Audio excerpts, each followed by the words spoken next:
I'm Dr. Martin Rutherford, certified functional medicine practitioner and chiropractic physician. Dr. Randall Gates, board certified chiropractic neurologist, also a chiropractor. So we're going to continue this week due to scheduling restraints, the beginning of the year, just a number of changes we're making here.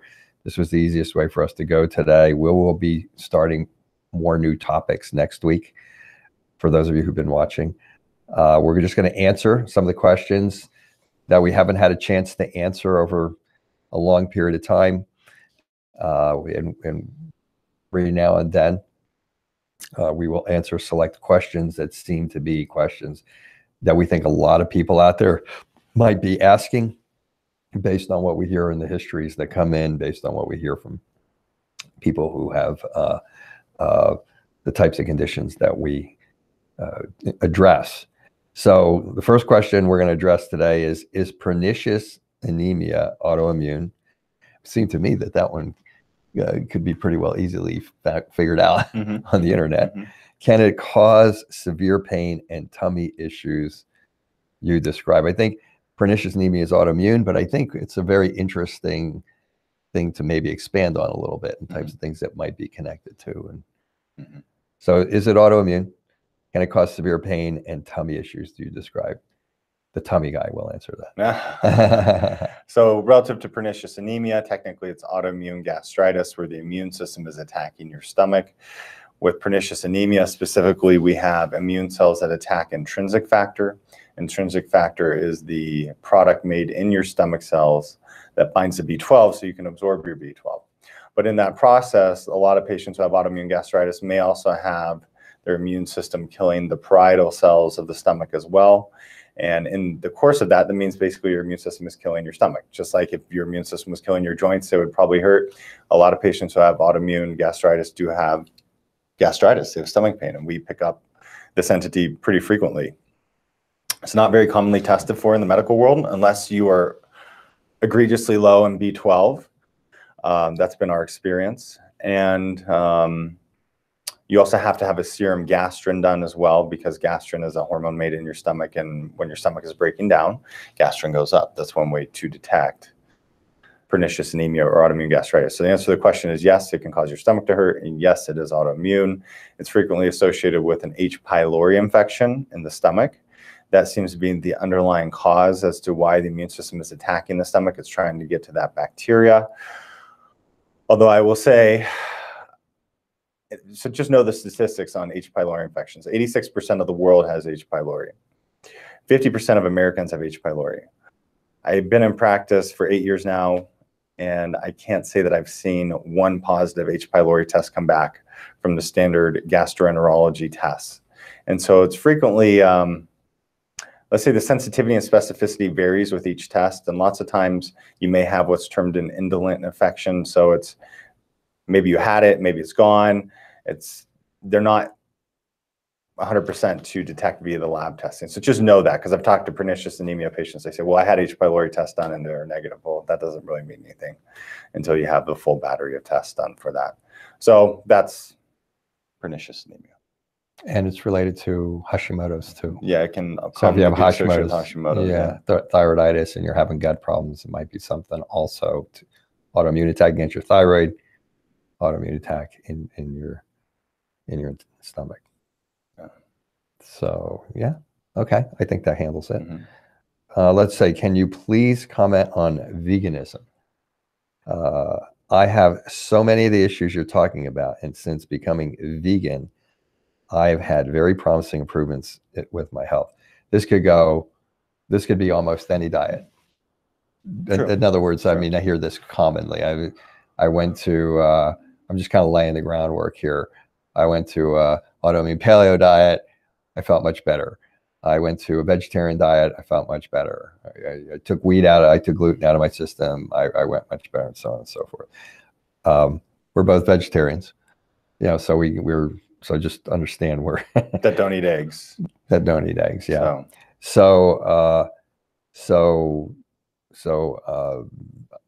Okay. So they're eating good, and they've improved. Comment on the vegan diet and why that may be happening. Based on our patient population, since the person who wrote this says, I have so many of the issues you're talking about? What I would say is I've seen two types of vegans. I've seen vegans who really focus on eating a ton of vegetables. I've also seen vegans who eat nothing but grains and like almond butter. And so if you're more of a grainitarian, the current literature is not as favorable on that regarding the microbiome. Maybe you feel better because maybe, and it depends on what the health issues are. Like, for example, patients who have certain types of arthritis, we'll put them on a vegetarian diet, and that's been shown in research studies, several research studies, to be beneficial for certain types of arthritis. Whereas if you're eating more of that vegetable-based diet, that's really one of the best things you can do for the microbiome. As Dr. Rutherford has said in previous broadcasts, we went to the 2013 International Conference on Human Nutrition and Functional Medicine, and they had the top nutritional people there in the world. I mean, all over the world. Yeah, like 18 or 19 presenters. And the whole point was for veggies to account for literally like 90% of your diet, 5% fruit, 5% meat. And so if you're vegan and you're not eating the meat and you're getting adequate protein, but you're eating lots of veggies, that's one of the best things you can do, and not grains. That's one of the best things you can do for your microbiome. So if you went on a vegan diet and you feel better, that's awesome. We're happy for you. That's fantastic. We're not necessarily completely surprised. But the issue is that a lot of patients, a vegan diet is not realistic for them, and it's not necessarily beneficial for them. We have a lot of patients who have neurological issues, and the last thing you want to be doing is putting them on a vegan diet. And this is coming from two guys who, again, are vegetarians and don't eat eggs. And so all these things have to be looked at in an individual specific pattern. You want to put them on a vegan diet because? Because, well, it's massively deficient in B12. B12, right. There's a tendency to be low in protein. A lot of people have a hard time staying with it, and they end up eating grains. So you come to that situation where you're like, okay, what am I going to eat the duck, or am I going to eat the sourdough? You know, you have to eat something.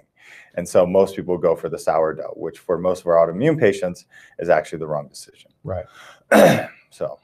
Yeah, and also, like, if you're a vegan, it's one of the reasons you might feel improvements is it's almost like being on a fast all the time.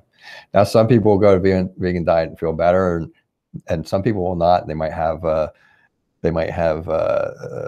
FODMAP problems or something like that.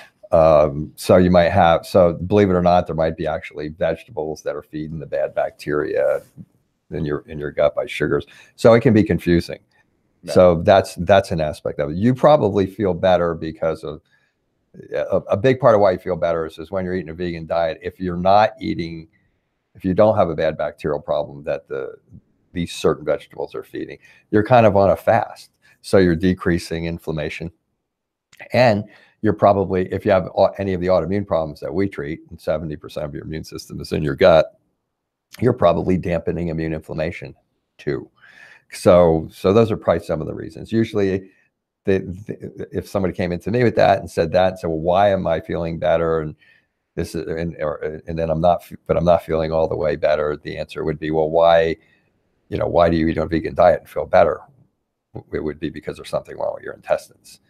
So what's really wrong with your intestines would be the answer there. But so that might be. Yeah, that I'm just trying to round out the whole picture there of that. And I'm glad you said the thing about FODMAPs, because I mean, if you're vegan and you have IBS, or if you have Crohn's, or if you have ulcerative colitis, you have SIBO, being on a vegan diet can be one of the worst things for you. Yeah. So trust me. Yeah. Yeah. So there's and just tons and tons and tons of nuances to diets. Doug Gates has played with these diets. We use them all. Sometimes two combined together, sometimes none of them. Sometimes like just figure out what your food sensitivities are. So it really is highly individualized. There's no one diet, but we're vegetarians. So eating a largely plant-based diet definitely is, as a base, is definitely a good way to at least start to figure out what your diet should be. Okay. How do you figure out what and where the inflammation is located? We don't. I guess that would be. How do you figure out what? Yeah, I don't know. We kind of do a little teeny bit. I know I do a gut exam, and there'll be a lot of inflammation in certain areas. Most of the time, the inflammation, not all the time, most of the inflammation will be in the distal ileum and in around the ileocecal valve and the ascending colon, which is, by the way, where you get Crohn's disease and where you get celiac and where you get irritable, I don't know, irritable bowel would be fair, a leaky gut, food sensitivities, a lot of those form there in that particular area. But other than that, it's just nice to be able to correlate it for the person. But yeah, inflammation, if you got red fingers, I'm not quite sure 100% where you're going with that of like, can I find out that there's inflammation here and target it? The answer is no, we're looking for inflammatory markers. And this is a common question. We do get this, because a lot of people get confused on the C-reactive protein, because C-reactive protein says C-reactive protein cardiac. So everybody thinks they have inflammation in their arteries, excuse me for hitting the mic, inflammation in their arteries, inflammation in their heart. It doesn't really mean that. It means that you have inflammation throughout your body. Right. And if there's inflammation throughout your body, it can affect your arteries for sure. Also, inflammation is such an odd thing. We've looked at studies that say there's 26 causes of inflammation. Well, you are what you eat. So if you're eating the standard American diet, grain-fed beef, inflammatory fats, you're eating grains, all dairy, all these things, well, you're going to be made up of inflammatory fats and chemicals. And so if you get hurt, then you're going to break down your tissues like you dealt with in patients for 30 plus years, and you're going to have much more inflammation than you should have. And so that's one source of inflammation. Your cells, when they're breaking down, that can be inflammatory. But lots of times what we're talking about in terms of inflammation is inflammation throughout the entire body. So. Yeah, that's there's inflammatory markers, but they're inflammatory markers. We look at them as, okay, this confirms that the person's got inflammation. Like you said, the C-reactive protein, homocysteine, maybe sed rate. Sed rate. It helps us to characterize how bad the inflammation is. Is it autoimmune? Is it more generalized? Is it B vitamin based? But really, if you have high blood sugar, you have inflammation going. If you have low blood sugar, you have inflammation going. You have high iron, you have inflammation going. You have low iron, you have inflammation going. So really, inflammation, what Dr. Gates is saying is it's mostly a body type thing when you come in here with chronic pain, and the key is you have inflammation. There was the day of we're drinking, and people are still probably doing it because for a certain amount of the population, people were drinking very expensive bottles of like noni juice and these stuff. And not to disparage these things, but it was like, oh, it's inflammation. That's the thing. Well, okay, but what's causing the inflammation? And it's usually general systemic type of problems that are coming on. So it's not like you figure out somebody. It's very complex in the sense of like, if the person's got low blood sugar, you got to correct low blood sugar. The person's got chronic low iron. Why is that? Do you need to take an iron pill, or is it that they have a chronic iron problem because they got an autoimmune problem? And on and on and on. So it's kind of a complex answer. But in the end, that's what you need to do. You need to understand. In other words, we could do an hour lecture or more. I could do an 8-hour lecture on inflammation. But you need to find out inflammation is a natural response. Okay. When things go bad, you need to find out where it is. It's complex. It can happen anywhere in your body, for almost virtually any tissue, any joint, any artery. It's quite a complex answer to that. In the end, in our world, with people coming in here, usually we're finding it's general systemic type of inflammation from the types of things we have: autoimmunity, leaky guts, food sensitivities, high iron, low iron, higher blood sugar. It's everything. Everything that comes in, stress hormones, everything that comes in here creates inflammation. So it's probably more than the 20 some that Dr. Gates was talking about. And the last thing we're going to do today: have you had much success with adding ginger tea to the diet to help inflammation? I'd say no. Yeah. That's one of these things, there's this whole aspect of functional medicine where we have functional nutrition, and people talking about, yams for progesterone and ginger tea for inflammation. And I'm not saying that can't work, but we have not really seen that work. I can't tell you how much we've tried based on the literature, as Dr. Rutherford has mentioned, we research articles, and I've tried combining things like milk thistle with berberine, and we run basically small little clinical trials here all the time. If we don't see it work, and as our producer and inventory manager for our supplements will let you know, he would pull out all of his hair. He has pulled out all of his hair on this issue, because we'll try something. We'll order 20 bottles of, peppermint or milk thistle, and we won't see it work. And so then it just sits on the shelf forever till it goes into the trash can. So that's kind of our model. And I haven't really seen ginger tea work for inflammation. I know you're being marketed to all the time right now by the supplement industry, and people out there talking about things like this. Maybe it works for them and their patient population. We just have the people that come here have tried everything too. So they've tried the paleo diet. They've seen all the integrative practitioners. They've seen all the regular specialists. And by the time they get here, they're usually pretty severe. So that's our patient population. So using something like ginger tea for someone like that usually is not going to work. But maybe if you're just out there and you're eating the standard American diet and you want to start drinking ginger tea rather than 12 Diet Pepsis a day, like some people, not Dr. Rutherford, but somebody we talk about, then you may feel better. That's kind of the point. Yeah, and I mean, this seems rather simplistic, but we're marketed too heavily, as Dr. Gates says, and it can play with your mind. Or maybe you go to an alternative practitioner and you're taking supplements for 6 months, and the practitioner and you say it's just not working. They say, well, you just need to take them for longer. Okay, we haven't found that to be the case. If you have good supplements, they either work or they don't. If you're drinking the ginger tea and it's not changing your inflammatory process, it doesn't work for you. It doesn't work for our patient population. And I will comment, I love ginger tea. Every time I go to my favorite coffee shop, I get ginger tea. I love it. Okay, so that's all we're going to do for today.